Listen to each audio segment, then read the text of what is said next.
Okay, today we're going to talk about lighting and rendering using the Arnold renderer. So I'm starting out my scene where we left off with the last lesson, where we have this wine glass created using NURB. So if you need a refresher on how to create this, just look at the last lesson on the D2L. And so to get started with this, I just need to make a few more objects in the scene so that we can assign shaders to it and put lights on it and help demonstrate how the Arnold renderer works. So all I'm going to do here is I'm just going to start off by creating a sphere. So I'm under poly modeling, the poly modeling tab right up here, and click sphere. And you'll see it might not show up for you, and that's just because it might be showing up underneath that other object. So I'll just press W to kind of get these arrows and pull it out of the way. And I'll press R and scale it up from the center, dragging left to right, just to get this a little bit larger here. And if I were to render this now, there would be some faceting there due to a lack of geometry there. So the next step I'm going to do is I'm going to go over to the attribute editor, and under the attribute editor, click on the third tab, Polysphere 1. So with the sphere selected, attribute editor on the right, Polysphere 1, the third tab, I just need to add some subdivisions in the axis and then the height. So somewhere around 50 for each will be good. So you see how the axis added 50 segments kind of going around in a pie shape there. So now we just need to add more of these subdivisions going up that way. And so you can also just drag the slider all the way up to 50, and that'll be a good starting point here. So to get this even with the floor plane, you just press W or this button right here and then move it up. I like to switch to the orthographic view by pressing spacebar and going to the front view. And in the orthographic view, it's just much easier to line it up with the floor. So next up, I'm going to press Q, and we just need to create a plane or a cyc for this scene to go on top of here. So I'll do that the same way we did the earlier lesson, the project one. So start off with a plane right here. So click on this button. It'll create a plane that is too small to be seen right now, so I'll press make sure that it's selected in the outliner. And if you don't see the outliner and you want to see it, it's under Windows and Outliner. And so that just helps you see the objects in the scene here. And I'm just going to go ahead and name these objects.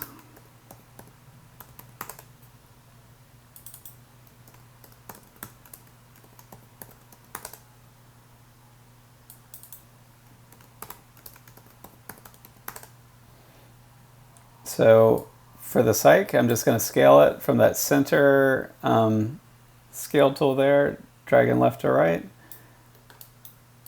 I'll get this thing pretty large. For this, I might want this to have a little more of a curve to it. Never mind, yeah, that default's fine. So all I did was just created a plane right here and then scaled it up. And now I'm going to create the cyc area for it. So I'm just going to right click and go to edge mode and select an edge, then hold down shift, double select the next edge either to the left or the right to select this entire edge loop. And remember, you can do that to select any edge loop.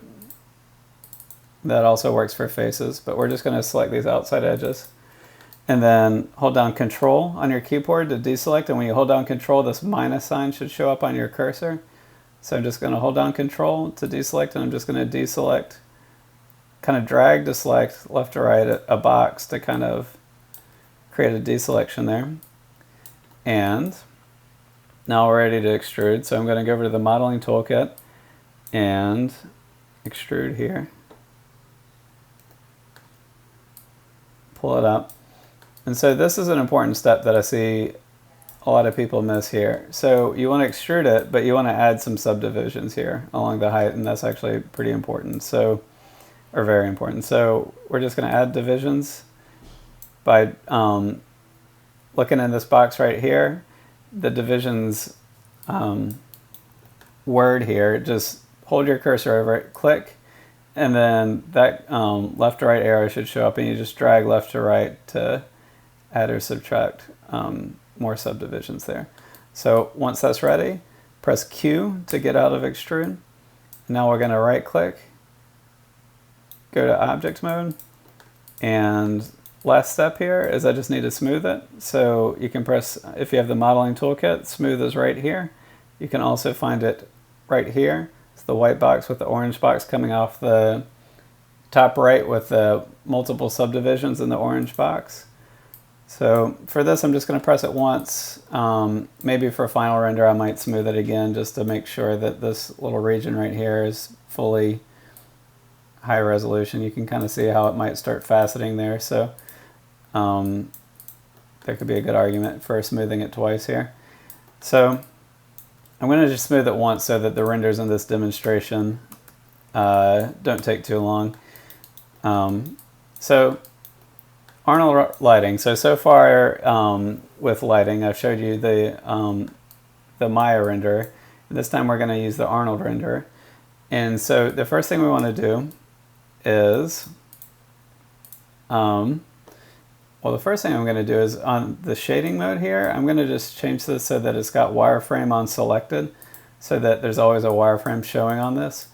And so you can do that by this button right here is the greenish blue box with the white outlines around it. And so when you click on that, and again, that's that button right there, it just kind of changes your preview so that there's always a wireframe on your objects here. So the first thing I want to do for the Arnold render is I want to go up to the render settings, and I just want to quickly just make sure that the Arnold render is on. And so under render settings, we'll see on under the second tab right here, it says Arnold render, whereas before we had changed it to the Maya software render. So Arnold render is good. And you'll see above the these render settings tools right here, that there's this Arnold tab right here. So if we just go to Arnold and then open Arnold render view, this is going to show us the Arnold render. Let's see here. And this is kind of an old tab from the last project. Let me try that again. Okay, so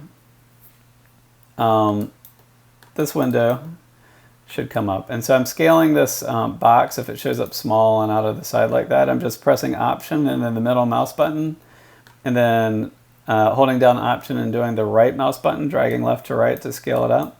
So exactly the same way you navigate the orthographic view. And so you'll see that this render is showing up as black. That's because we haven't set up any lights in the scene yet.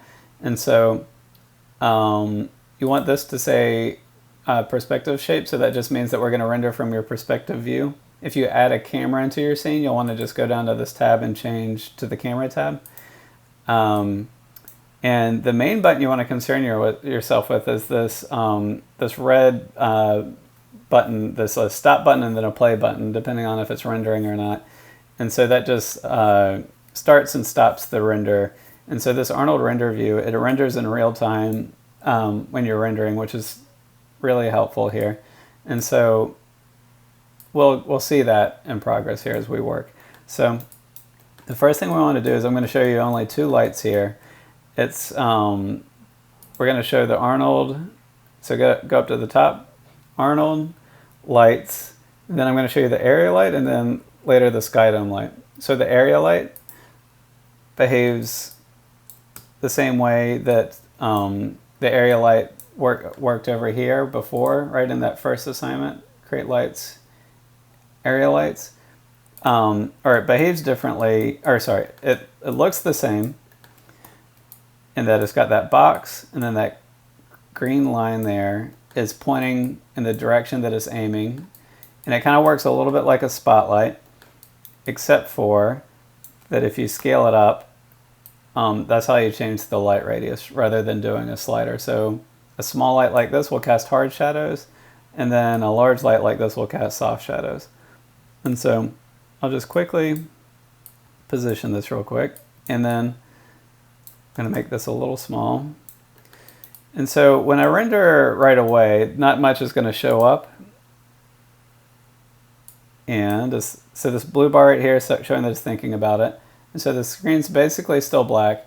And the reason for that is I need to just select this light, go over to the attribute editor, and the intensity is set at 1, which under the Arnold render is incredibly just microscopic in terms of light intensity. So we'll just need to move this up to something like 2500, depending on the scale of your scene. So if your scale is much larger than this one, you'll need a larger number here, and if your scene is much smaller than this one, you might need a smaller intensity here. And so once I render this, it'll probably need to think for another sec. So now the Arnold renderer is kind of starting to render the scene. And I'm going to just keep it up and the over to the side here. And we'll see here, with the stop button kind of going, that means that the Arnold renderer is going. And if it shows the play button, it means that it's stopped. We'll see that this renders in real time now, which is really helpful for kind of setting up your scene. And it's grainy at first, but and this is a preview render, so it's not really meant for your final render or anything like that. But the render improves as you just let your camera sit still for a moment. You'll see it kind of working its way out and fixing things up. And so I'm just going to boost the intensity of my area light a bit more. You'll see it just rendered right there in real time. And you'll see as we reposition the light,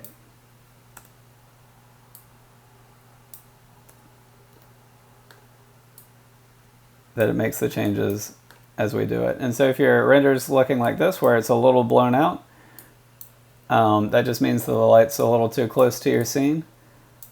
Right? So a lot of the time you're just going to want to pull your light so that it's a fair distance back, and then make sure you're not blowing anything out in terms of this region right here or anything like that, and then just kind of boost up that intensity as you go. So I have the light pretty far away now, so now we'll start to need some higher numbers here. And that's really the main thing with the area light right there. You'll notice that my perspective view, there's a lot of space out here that's not rendering compared to the render view right here. So there's a button you can press to help kind of preview this a little bit better in terms of the cropping of the render before you render, and that is the resolution gate. And so similar to the button that I pressed here to kind of add the wireframe shading on everything, there's it's this button right here. So it's the square with a bluish green circle in the middle of it. So if you press that, you'll see this white box, or this grayed out box, appears around your perspective view, and you'll see that that correlates more with the actual scale of the render there. And so that'll just give you a slightly more accurate preview of what's going to render here. So with the area light, we can also change the color of it. We've got that same color wheel that we've been dealing with before here. And additionally, for kind of anyone who's into photography, you can also use color temperature here. And so color temperature is measured in Kelvin. And so if we just bring this up here, so the lower the color, lower the number, the warmer it's going to be, and then the higher the number, the cooler it's going to be. And so anyone who kind of prefers to think about it that way, that can be helpful. And it's you can kind of get some more realistic results sometimes this way, because these colors can be pretty intense if you use the color picker up here. The color picker, if we're kind of emulating real life photography though, if we choose like a bright color like that, it's just, in photography, the way you do that is just putting a gel over your light to kind of get that high intensity. So that can be accurate too. It's just, depends on what you're going for. So if you press that use color temperature check mark here, it'll kind of bypass this and it'll just kind of go with the cool warm. And then in the middle is going to be more neutral. You can also dial in subtle settings, just kind of getting things close to the white and then adjusting it between cool and warm. So there's a lot of options there in terms of the color you want to use. Exposure is a lot like the intensity. I've just found that it kind of lights up the broad scene a little bit more. So when you boost up the intensity, that kind of narrow range right in front of the light the intensity of it will boost up a lot in terms of the amount of light. And then the exposure is kind of, it's like a little bit more of like a broader reach in terms of the light. So if you want the light to kind of light up a little more of the scene, the exposure can be helpful there. And let's see here. Last up with the area light is we can see that the shape of it is a square here. And if you want to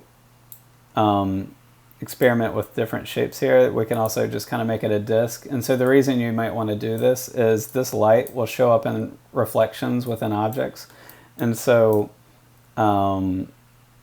if you want the reflection of the light to be a circle rather than a square, this can be helpful here.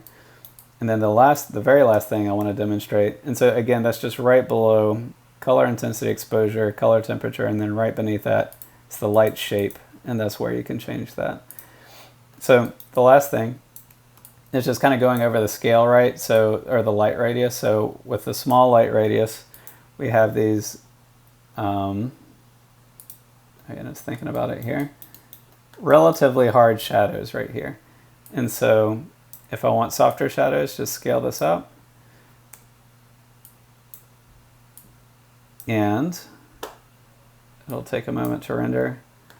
But you can already see here that the shadows being cast by these objects softened up a great deal. So if you're kind of going for a Tim Burton kind of thing, you want a small light radius. And if you want to go for more of a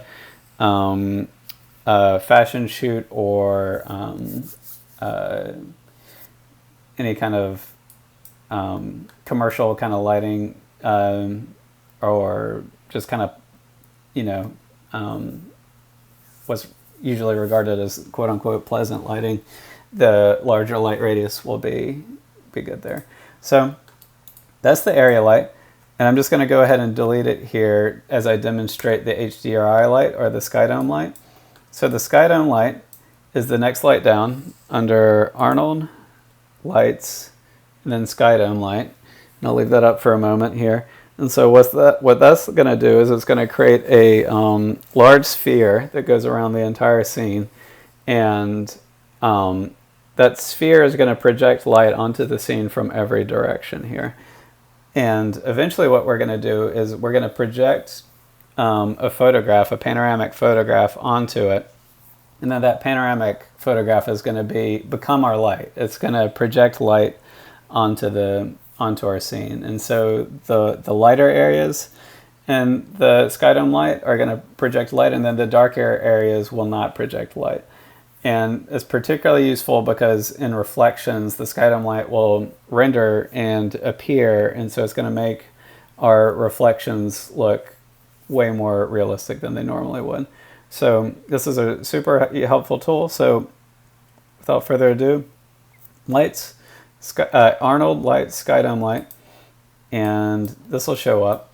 And so by default, it's just this gray sphere.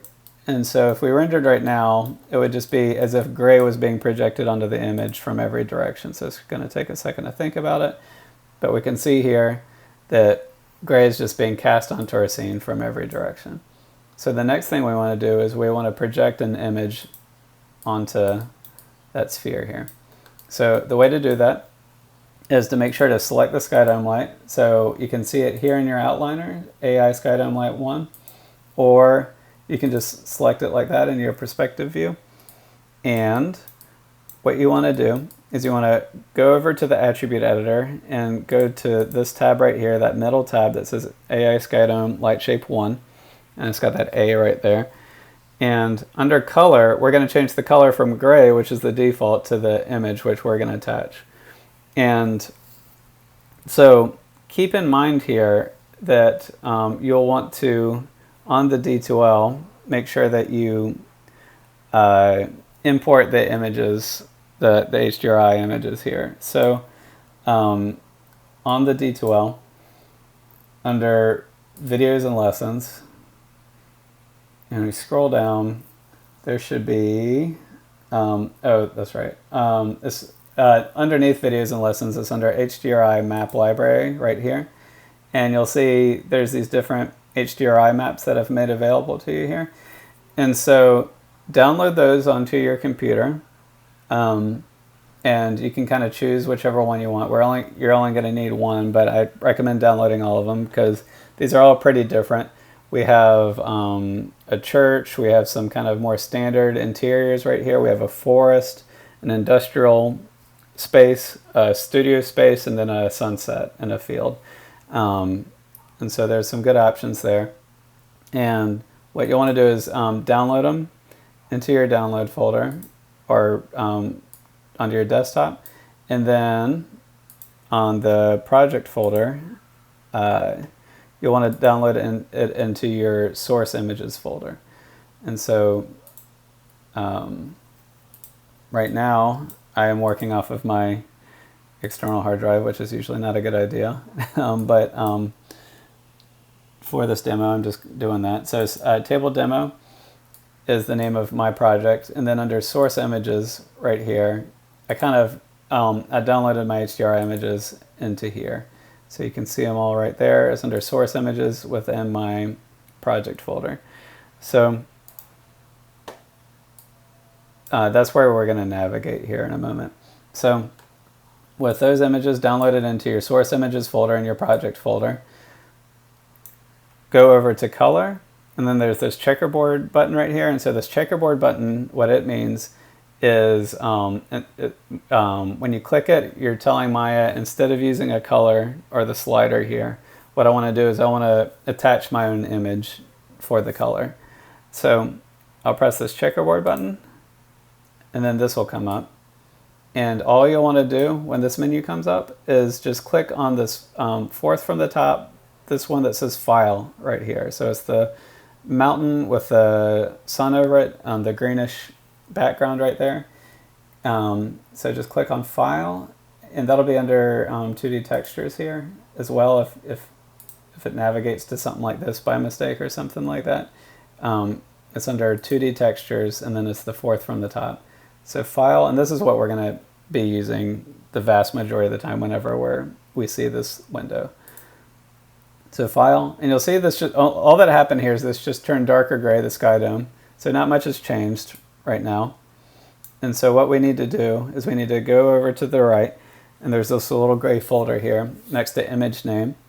And on that gray folder, click on it, and we're going to attach whichever HDRI image we want to use here. So I'm going to go into my source images and then my HDRI folder that I made. And from there, I will import one of my images here. And so now the scene will project the lights from these fluorescents onto the scene. Those will kind of be our main lights, but just the kind of atmosphere from this room will get kind of projected onto the scene here. And not much is going to happen yet because there's still one more step that we need to do here. We need to apply Arnold shaders onto the objects, but we will see that the lighting will change. So it was gray before, and it's pretty dim right now, it looks like. And so what we'll need to do in that instance is, before I show that, just one little tip here with this render view. So all I've shown you so far is we have this perspective. This is where we make sure it's the perspective view. This is the stop-start in terms of whether it's keeping up with the real-time render or not rendering at all. But then down here we also have this camera button, and so this is like the keep image before. It takes a snapshot of the current render, and it just helps you document your progress as you work. So if I press that, you'll see down here I just took a snapshot of that render. So that's what that button does, and then I just click off of it to kind of go back to the normal render here. So let's just give it a moment. It's thinking. So what I want to do is I want to increase the exposure of my HDRI map. And there's really not much you're going to want to adjust with this. It's usually pretty good by default. But sometimes you'll just want to, with the sky dome selected, go over to the attribute, and then underneath color there's intensity. And with the Arnold rendering, just give it a moment. With the Arnold rendering the scene, I'm just going to boost up the intensity here to have this scene given off a little more light. So in this instance, I'm just going to boost it up to 3. And so here, you know, it still looks pretty similar to the gray image, and that's just because we haven't added shaders to this, to our object. So let's go ahead and do that. So to add shaders onto our scene, and that's kind of the material of each object. When I say shader, that's a term to describe the material of each object here. And so we'll need to go to the Hypershade window, which is this little olive-looking button right here in our render panel. And if you don't see that render panel, just make sure that it is checked here with this little tab. So if you're not seeing these, maybe that tab is closed. And then finally, if you're still not seeing it, you can go to Windows, Rendering Editors, and then Hypershade to pull up the Hypershade. And so the Hypershade is where we change all the shaders, and we kind of do a lot of our texturing later on. So it's a really helpful window that kind of comes up a lot here. And so if I click that,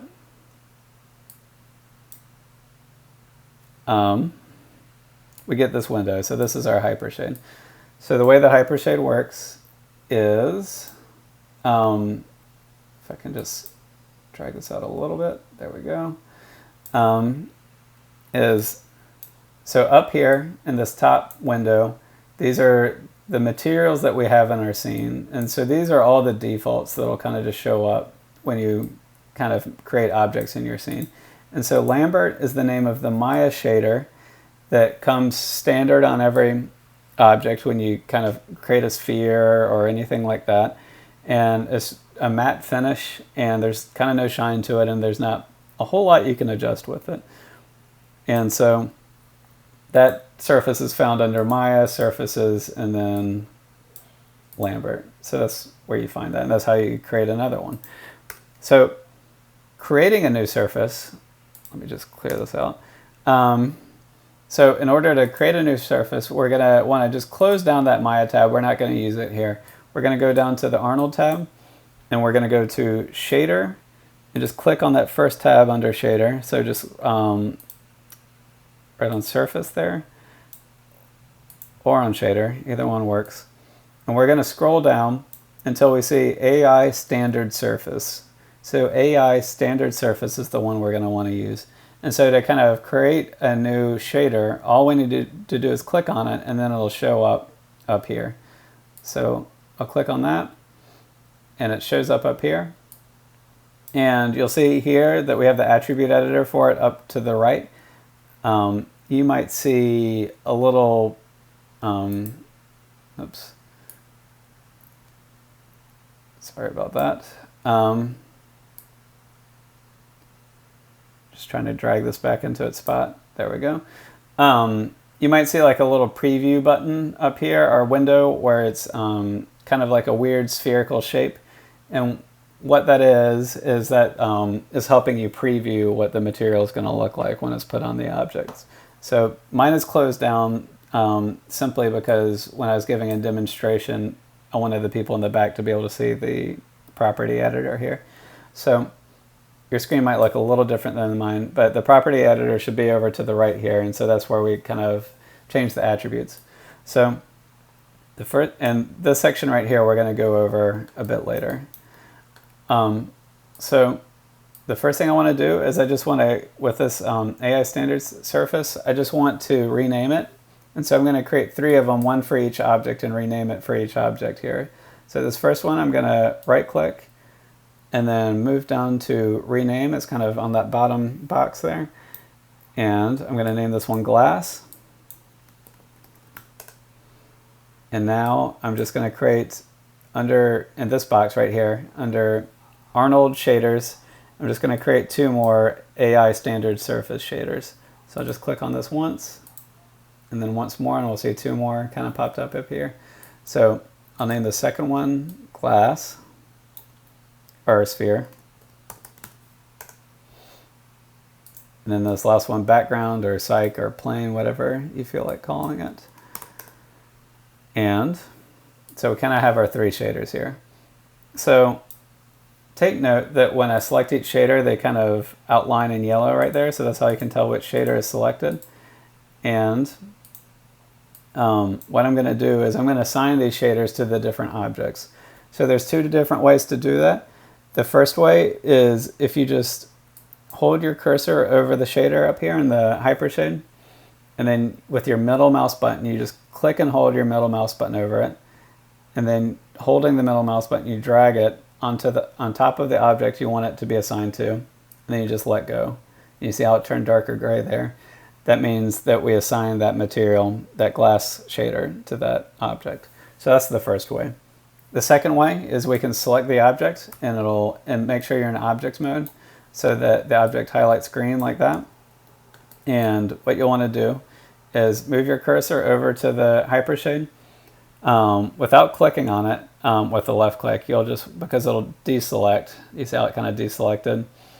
So with the sphere selected down here, I'll just hold my cursor over the hypershade, over the sphere shader, and then I'll just right click and then go to the top to assign material to selection. So if I do that, that'll assign the sphere material to the sphere. And then finally, with the background selected, I'll go up, or the psych selected over there, I'll go over to the psych in the hypershade, right click, assign material to selection. And so now we have just the standard surface that's gray right there. And it'll need a second to update. And so this will still just be like a, a gray surface here. There's a little more reflectivity to it, but we need to kind of do some things to make this look like a glass, right? So this is actually pretty easy. So what I'm going to do here is, now in the hypershade, I'm just going to, over here, I just want to explain this window right here. So this is kind of the nodes window right here. And so if having these nodes down here is distracting to you at all, you can just, this button right here that has the stars on it, it says clear graph. And so that just kind of clears those nodes out of the way. It doesn't delete anything, so it's not destructive. It won't mess up your scene. It just kind of moves them out of view. And if you ever want to bring those back, you can bring them back for each specific object. Let's just say I want to look at the glass here. Just these double play buttons right here. We press that and it'll bring those nodes back. So we'll talk about this more down the road, but just that button right there, the clear graph, and then that button right there are the 2 that concern us right now. So the clear graph just clears things out of the way. This double play button brings them back. So let's start with the glass here. So if we, with the glass selected in the hypershade, we'll move over to the right in the property editor, and under the property editor, you'll see all these sliders right here. So we have the base color. So if we want to change the color of the object, we can do that here. So same as it's been in the past, right?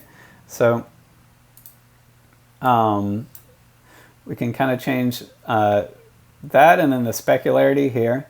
Transmission is the transparency of the object. So if I boost up the weight up to 1 is going to be 100% transparent, and then down to 0 is going to be 100% opaque, or just kind of normal.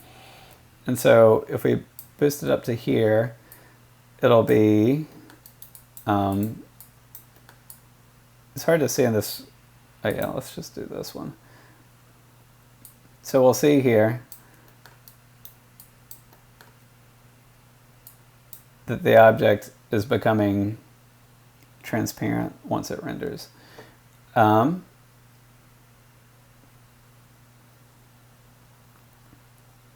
so we can kind of make any material we want essentially just by adjusting all these sliders here. Just going further down, we have emission, which is kind of has to deal with light emanating from it. We have subsurface, so if you're making like a wax substance where light kind of comes into the surface a little bit and then bounces around and comes out, subsurface scattering is the technique that we want to use for that in the shader. It also works for skin.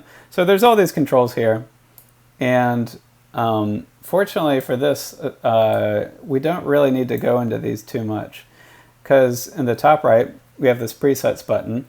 And so if we press presets, you'll see that we have all these different options here between like glass and orange juice, car paint, rubber, plastic.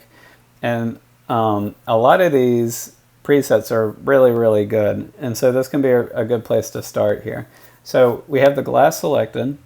So under presets, in this this button up here in the top right of your attribute editor there, or your properties editor, I should say, under, let's see here, I lost my place, under glass, which is right here, we'll just toggle over to replace. And so we're going to replace the material with entirely with that preset. These options down here is so we can blend the glass preset by these percentages with the material that we had before. So that can be helpful sometimes, but that's not what we're going to do here. So we're just going to go to glass and replace. And I'm just going to do this for a couple of the other objects here. So for the sphere, I'm just going to select the sphere over here on the left, and then move over to the right to its properties. Go up to presets. And for this one, I'm going to change it to copper. And you can choose whatever you want here. I'll do gold instead. We have a lot of options here. So I'll replace it with gold. And you can see when I chose gold, a lot of these sliders shifted around and changed it to the preset, right? So finally, psych. I will do that again. And for that, I'll just do plastic. And so now you can see by looking even at our perspective view that things have changed. The glass has transparency. Some of the highly reflective objects up here is black there. You can see that the scene is pretty hard to navigate now, and so, at least in the perspective view. And so one thing that I do to fix this, especially when we have the Arnold render going where we can see that render view, is just next to this wireframe unshaded button, right to the left of it, is that little circle with the checkerboard on the side. And so that's use default material. And so when we click on that, it just makes everything appear as gray no matter what's on the shader. And so it just makes it so it's easier to see what's going on. So when I render here, or if I look at the render here, you can see that the render updated a lot. And I'll just position my camera and give it a moment to catch up.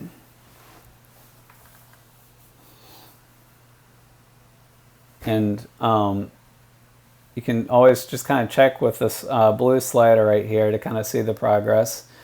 So it's good just to kind of give it a moment to work.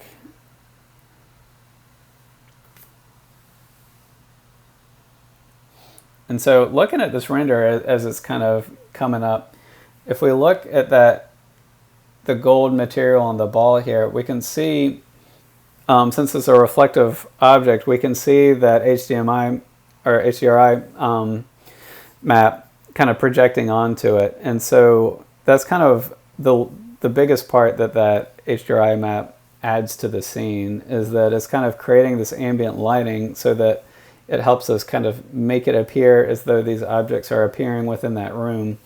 But it's also helpful with reflections and things like that, because normally there wouldn't be anything to reflect back from that ball, and so it wouldn't look very realistic. And since we have that HDRI map, it has something to reflect here.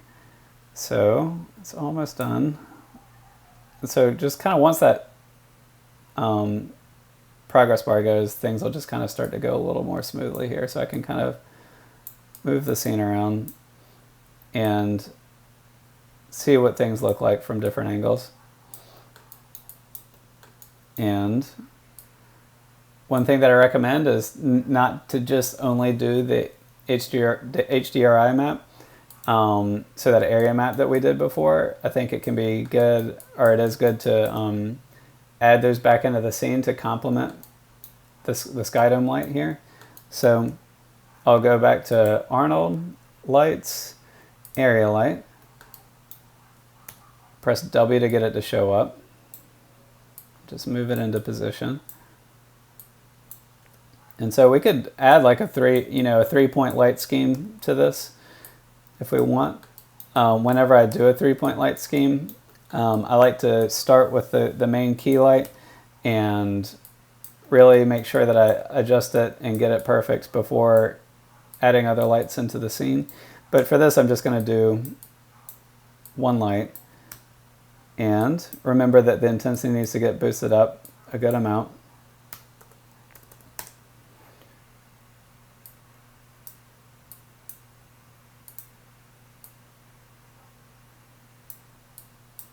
And so after just making a few adjustments to the intensity, exposure, and the color temperature there, I'm going to pull back up the render view. It kind of blew out the scene a little bit there. And I just want to check, this glass isn't appearing the way that I would like it to. And so there's kind of a few things that can change that. So the first thing I want to do is I want to just take the intensity of my sky dome light and bring it down a little bit, especially now that I have that that area light in the scene. And it just kind of depends on your scene, what you need to do to kind of fix some of these things. So the first thing I want to do, just move some things around just a little bit. And I'm going to experiment with a different shader on this background area here. So, or at least change the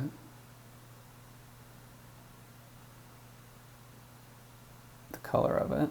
I guess that's okay. So just kind of positioning the scene again.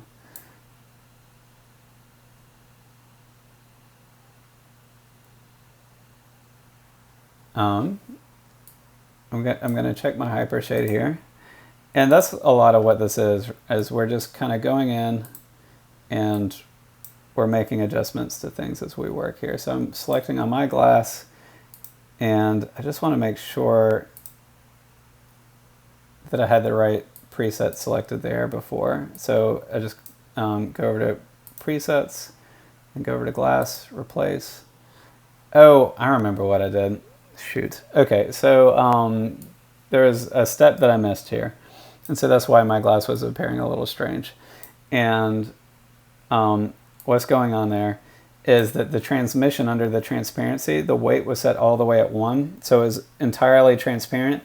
And so that's not what we want. So that's just one problem with this particular preset. And so remember, if we drag it down to 0, it's going to be opaque. And at 1, it's going to be 100% transparent. So we just want to bring it down, depending on how dark you want the glass to appear, to something like 0.7 to 0.9, somewhere approximately in that range. And so now, when I render it, there we go. This thing's looking like a glass. So that's a really important step. If your glass is appearing a little strange, that is what we're looking for on it. Is so choosing under the hypershade, I chose the glass, I went up to presets, then I chose glass and replace, and then make sure to go under transmission and take the weight and just bring that slider in a little bit. And so that improved the render dramatically right there with the glass. I was having trouble figuring out what was going on with it, where it just didn't look realistic at all. And so that helped the scene a lot. So with that said, let's just say for a minute, so those are kind of all the techniques that we need to show for this demonstration, but there's just one more thing that I'd like to show, which is what if you've kind of created the scene and then you've changed your mind on what you want the HDRI light from the sky dome to be. So I kind of chose this industrial room for the scene. So let's just say that we changed our mind and we want it to be the cathedral or something like that. So we have two options. We could either just select the sky dome, delete it, create a new sky dome, and start from there, and that's a totally fine way to do it. But I just want to show the other way to do it, and that'll help explain this kind of node area right here. And so these nodes, this is going to come up a lot in this class, is so I'm just going to clear all this, and we can see here that we have our material showing up here. And so if we see there's that tab that says material, so if I click on the glass and then I press the double play button, the nodes for the glass will show up. I'll clear that out. And so under lights, under this light tab up here, if I click on that, and then I go to Sky Dome, and then I press that double play button, we'll see that we have this node network here. And this is actually a really simple one. All we have here is this is the main Sky Dome object, so that main globe. This node right here is that image file that we use to project onto it. And then this node is just kind of has to do with the UVs and then the way it wraps. And so we don't really need to worry about this node right now. And so the only nodes that concern us is just this is the globe, this is the image file. And we can see that it's going out color right there, and it's just plugging in to the color of the globe right there. So the color of the of that image is just it just got dragged onto there. And so you can kind of delete these nodes, and then if we're just starting from scratch, let's just say we just grab on that and then pull it there, and then it'll be right back to normal again. And so what we want to do here is we just want to click on this node right here for the image file. And then if we look over here, we have that same, you remember that folder file where we selected the image? And we're just going to click on that, and we're going to choose a different image file to project. And so just to walk through that again, because I just want to show how simple this is so your hypershade will look like this, and if you want to change the HDRI image, you just go over to the lights tab at the top, then you click on the Sky Dome node, then you press this double play button, and that'll kind of pull out the nodes here. So the second node, that's the file, we just click on that, and then we look over here to the right, and there's this folder. So we just click on this folder next to image name. Then we're just going to attach a different file here. So for this one, I will just try the church interior and plug that in. And so now, just give it one moment. Interesting.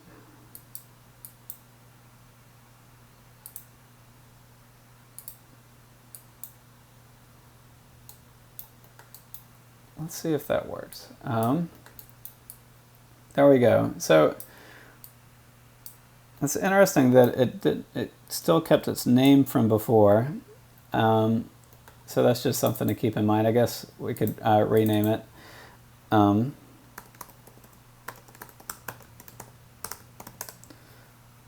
and there we go. It updated.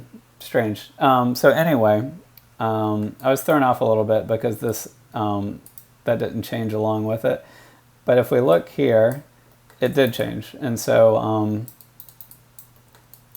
if we look at a new render here, everything should be about the same. It's just going to look like it was the picture was taken in a different room than before. So that was our old render, and it's just going to take a minute to catch up.